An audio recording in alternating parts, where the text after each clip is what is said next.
It's a red oak, only 6 years from seed, just broadcasting acorns in between areas next to fields and existing woods, places that have been cut over a bit, like all around the local landscape, and just in otherwise open niches that are kind of in between not cultivated spaces on the farm. There's a lot of them kind of all over the place that would just become poplar or birch, goldenrod on the way, and just aren't really being utilized.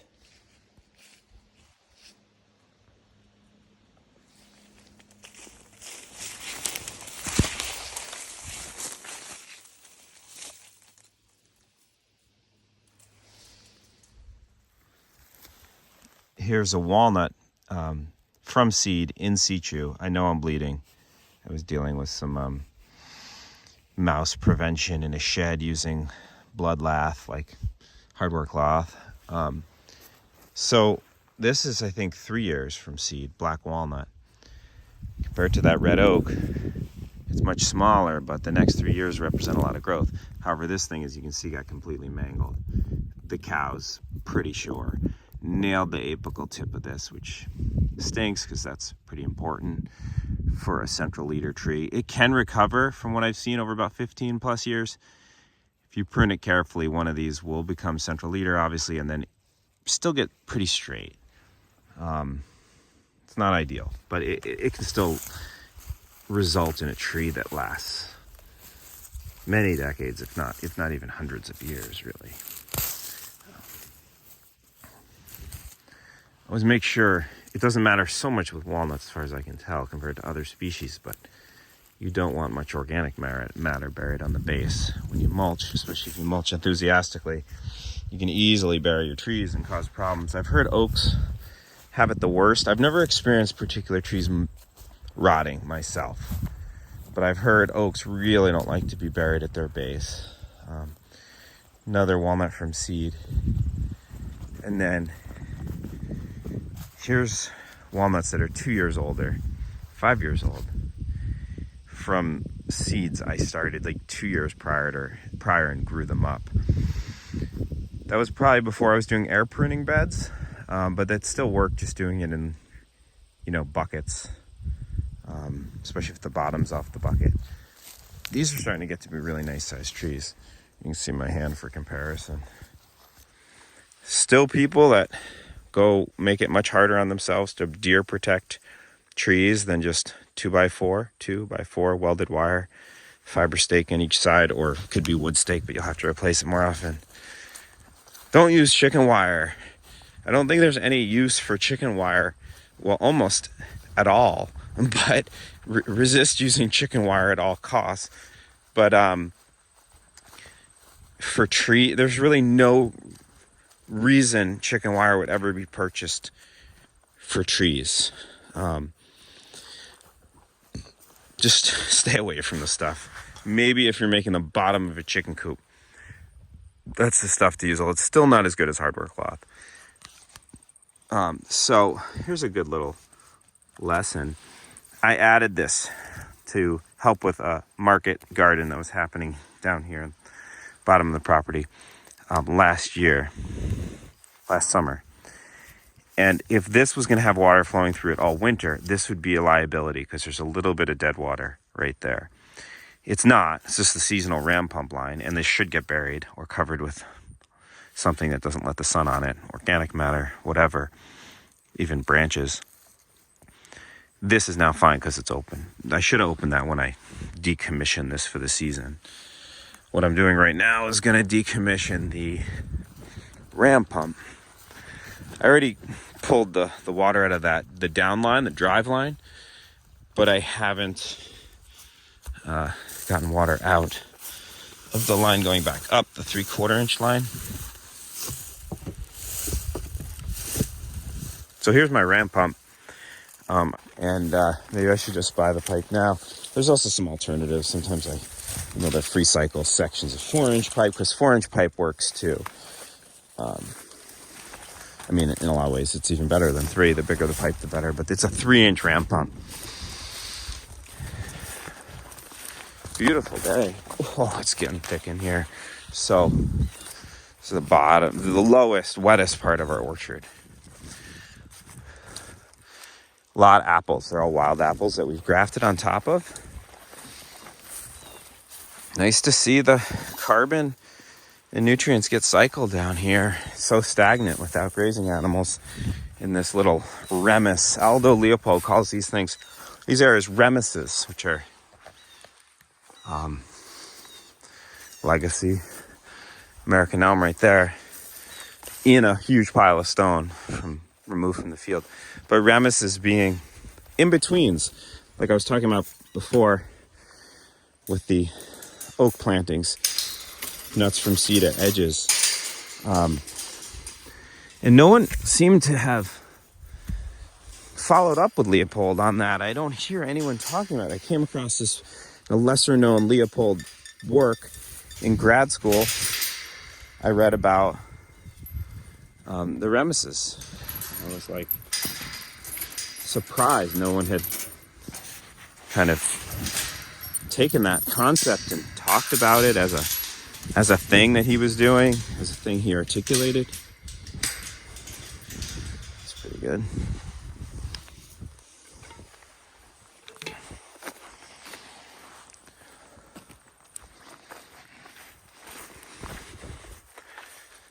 I'm starting to use this stone finally that's been out in the fields.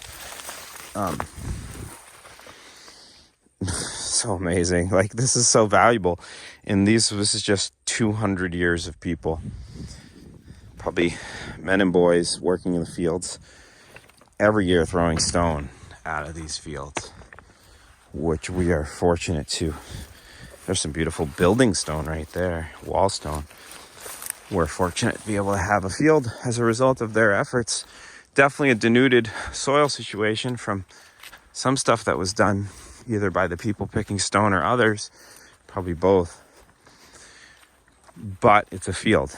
That's certainly a lot more valuable than woods for some things. This is like as bad as it gets from the cows. Nice American chestnut, cranked, just, you're done. I mean, this tree won't die, but it will be very misshapen for kind of ever. So the cows. Anyway, this is kind of I guess this is as close as to a farm tour as I'm gonna do. For those of you asking about a farm tour. So it's just what I'm doing this time of year, which is decommissioning that ram pump, making sure the water's dialed and the fencing's dialed for the winter for the cows. Their food has been stored now for many weeks. We're ready, hopefully, on that front with plenty of hay. They're still grazing. There's still, there's a lot of green matter here. Look at that. Someone peed there probably 6 to 8 weeks ago, one of them. And they don't want to eat that for a little while, but it's the best grass after a little longer. So there's another video that I've made recently, or it either will be up or was up already, on the water systems change up for the cows from the pond up there. But it's working great. I do want to change the valve a little. I want to have access to the valve to control the flow. Although this flow seems good in the winter as it gets really, really cold. There's actually a bit of flow. Oh no, so it's running more. That's probably the full-time flow right now. A gallon a minute, maybe a little less. I have a valve turned part way, but it's underground because the cows mess with everything. They mess with the valve. They'll turn their own water off, and then they won't have any water, and it'll freeze very quickly in the winter. So I buried this part of the line, which wasn't buried before, and we'll see how it behaves as it gets cold. I can always turn it up to, honestly, multiple gallons a minute, like 3, 4. Create an area in the trough that's not frozen, just a little channel, pretty much, on the coldest of days. But it's new that I've dropped it in the ground. It used to sit on top. And I'm going to fence the downhill side of this so they don't have access to the wet mess that is going to even get way worse as the winter goes on. So they'll just be able to access the top of this, fence along this field. I'm going to keep them off this side of the field really soon, because I just then don't have to fence each hedgerow. And these hedgerows have been pretty impervious to cow impact so far, way more than this side. And that's interesting. It shows you just how much the cows behave like people. I mean, they have their zones too. And the cow zone 1 is at the top of that field, and they will wreck trees at 50 times the rate that they can damage and mess with trees in this area. Also, this are planted even more densely, and so that thickness just kind of keeps them out. I mean, they do have their places they walk through, like right there, but it's definitely just, I gotta pick up this fence. It's a really bad scene right there. You could see the edges where they can access this. They've done some damage to the service berry. It's awesome they haven't touched this apple. So one of the biggest lessons I've learned lately, I think I mentioned in other videos. So what's the thing most likely to get wrecked in here by cows? Or most any animal, honestly. Everyone see them? Apples, 1. I'll look at the camera. 1 there. 1 there. 1 there. 1 there. 1 there. There's still a lot. I can actually dig up at least half these, if not more. They love apples. Everyone loves apples. Voles love apples. Wow, that needs a vole guard right there. And cows do too. This vole guard looks like it's on upside down.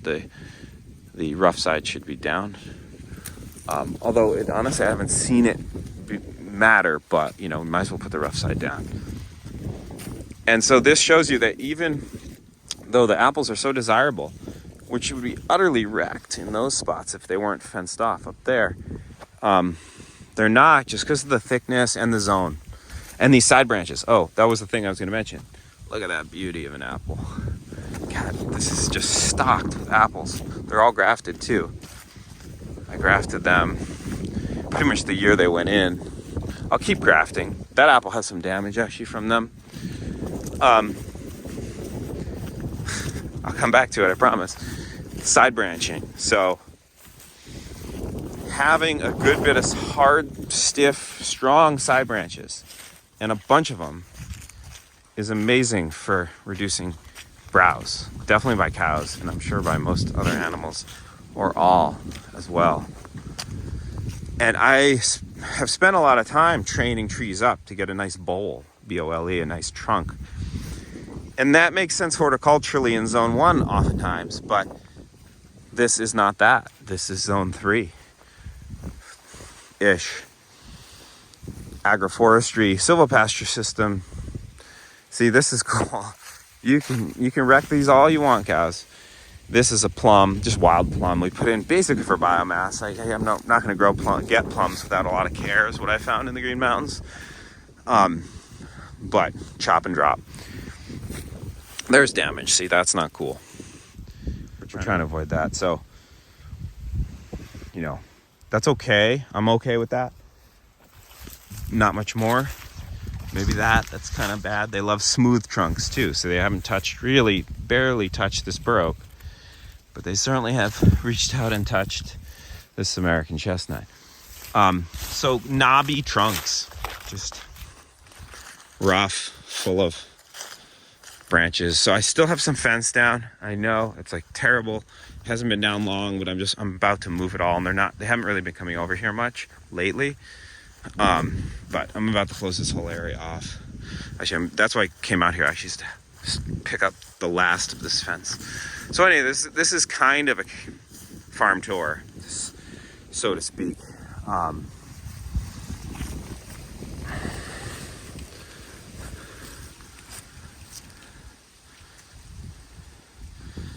At the end of fall doesn't last long here.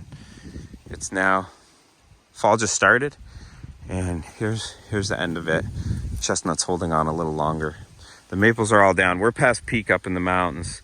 Champlain Valley is still peak, and most of it. But another winter. It always feels so far away, all spring and all summer, and then here it is. So I hope you guys are all well. Oh, there's blood all over my phone. And nice to see all of you on here more often. I really appreciate the comments that I've heard from some, many of you, or some of you, and tried to be responsive to them. And I'm stoked. I'm stoked to have a community of people that wants to learn in terms of the YouTube things.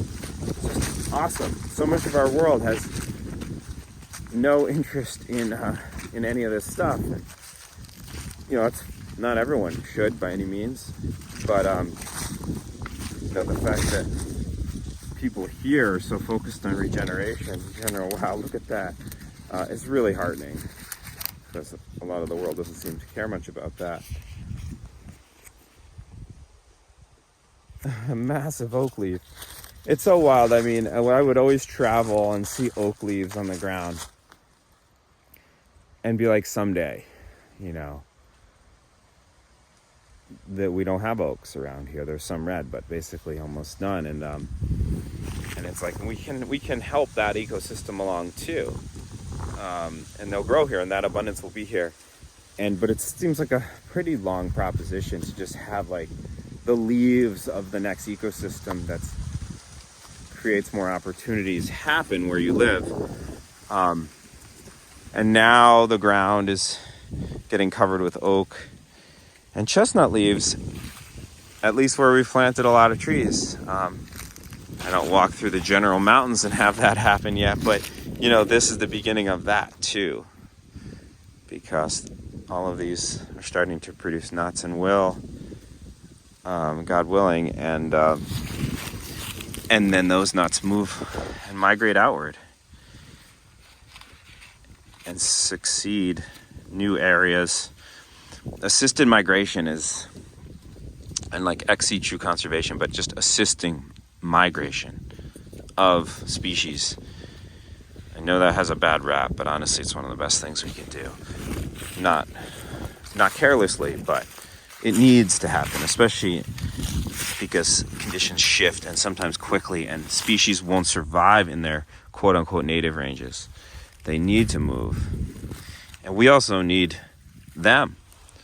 We need to grow more, to produce more of our own resources. If we're going to have a just world in any way, shape, or form, we need more production, more locally, more health, more vitality in the landscapes and in ourselves. So there's an obvious imperative to work with all of a wide array, a wide diversity of options, which are species, partners, allies.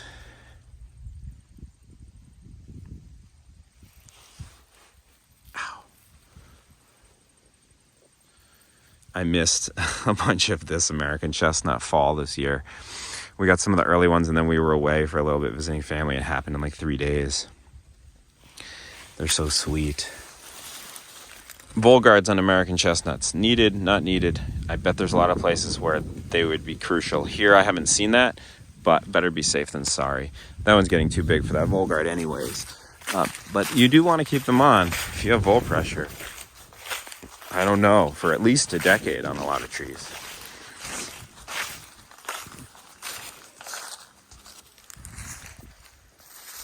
Look at that light. Sun came back out. It's been a beautiful fall. We had our 5th frost last night, maybe 4th, 5th, 6th, but it was our first hard freeze. It got like 24, maybe 23, 25, depending on where you were.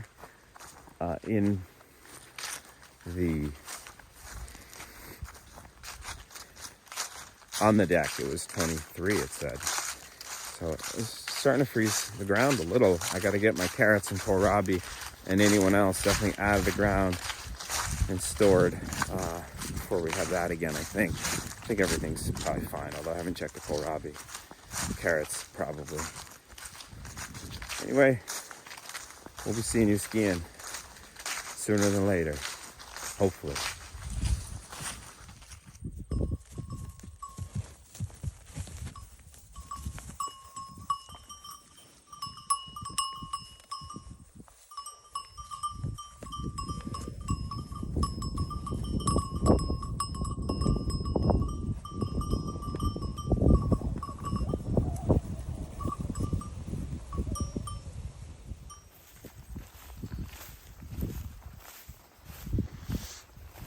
lot more to show, but let's end in this zone here. These calves have been, many of these people are in heat right now. I'm not sure what's going on, but they're being real frisky today. Right, Razia? You excited? Yeah.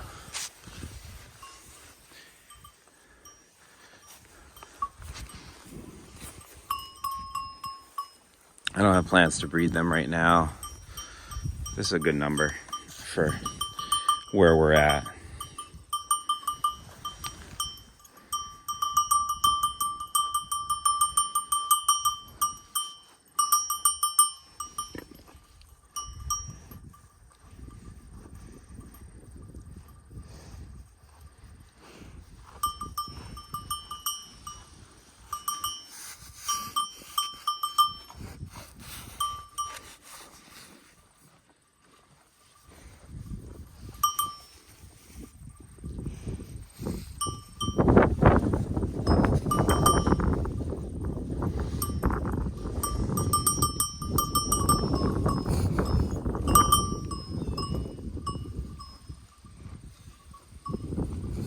Chin doing better?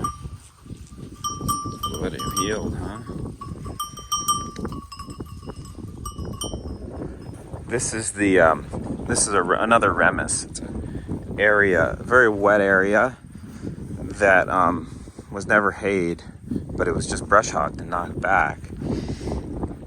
And we just stopped brush hogging it because that didn't serve any purpose we could see, since it wasn't hayed anyway. We weren't trying to turn it into grazing condition. And sure enough, within like 2 years, all these wild apples came up. They were wanting to come up from all the the mother trees that are all over here. And they had basically been breeding themselves to be wetland hardy, because this is pretty wet. Used to be, especially for the dry years. And so, that's funny, it's a massive Volgard right there. We've been taking care of the apples, kind of thinning them, fertilizing and Volgarding them, and grafting on what I call turkey apples. So I'm really focusing this as a wildlife production area. Turkey apples are they're ornamental crabs that you see like in mall parking lots and stuff, and they've been bred to apparently bear every year and hold all winter especially, and they do that incredibly well. It's amazing. They didn't need to breed something that was valuable for wildlife, but they actually bred one of the most wildlife valuable plants we have here. That's why I just generally call them turkey apples. They bear at a super young age. They bear every single year, just without fail. It's weird. Unlike all the other larger apples and around here, and they hold their fruit all winter, which is amazing for wildlife. So it's just all-star wildlife plant, especially for turkey. I've seen like 30 turkey in one tree. So it's a turkey game park, and we also graft cider and other varieties onto them too. But there's hundreds in the wetter draws. And so that's just a orchard we didn't have to plant. Volunteer orchard. So the spring is finally back. The spring that goes to the road. We have one other spring that ran through the drought, but oh good, it looks like it's flowing fine. Yeah, it's overflowing. We turned it onto the road the other day. Was that a salamander in there? I saw something swimming. Oh yeah, it's a Sally. So this is overflowing out the top overflow pipe tube that I put in, a little copper tube, and we're drawing it to the road as well from the tube below that. So we could turn it on a little faster and still not be taking excess water. There still would be excess water. But what we found is it does seem to dry this area out a bit more than we wanted it to run it to the road. So we're gonna we still want it to run to the road, but just enough so it doesn't freeze, because really it's not a regenerative action to just send water away from these pond systems and out to a road ditch. And we knew that, but we wanted it available for the public. So a lot of people don't have great water around here, or some, less than almost anywhere else. We have great water still, on the whole, relatively. But Anyway, it doesn't seem great for this area. This pond got farther down than we've seen it, even in much drier periods. Although it could have ended up drier this year, even though by the numbers we have more rain, because it's an accumulating effect from 3 years plus of dryness. I don't know. But in any event, we're going to slow it down to the road, and we're going to keep more of it on site, although hopefully in a way where the public can have what they need for drinking, which really isn't very much water. So anyway, I need to take a walk and need all my hands.